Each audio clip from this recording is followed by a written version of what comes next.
Шенко съпредседател на Националната асоциация за защита на превозвачите и тази среща е следствие на наше писмо за актуализиране на тарифите, които не са актуализирани 10 години. Както са приети до ден днешен не са актуализирани.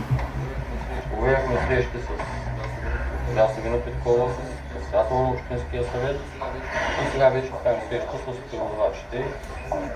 Конкретно какви са цифрите, които ще искате?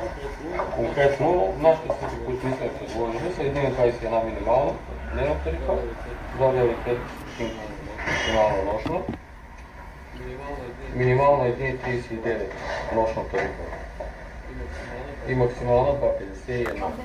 Там вече ви такса повиквана, такса брута? Такса повиквана, тя вече е функция от минималната община, които гласува Общинския съд.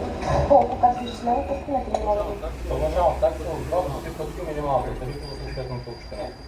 И тук искам да се обърна към председателя на Националното сдружение на общините в Република България, защото държавата е вменила на общините да гласуват тарифите, но им е дала методология, която да ги случи.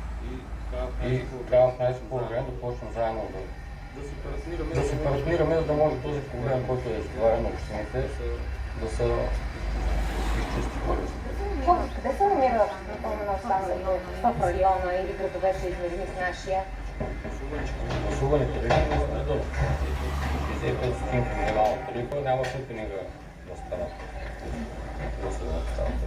Вие искате почти 2 милиарда, даже не е това са границите на тарифа.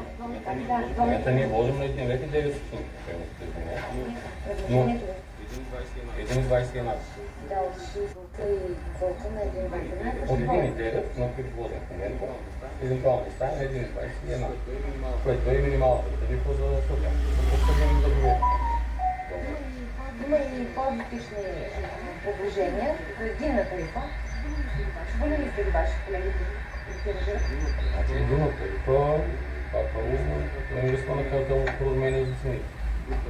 Друг е вариант, общината, ако затвори нови системи от максимални и минимални тарифи, това е някакъв.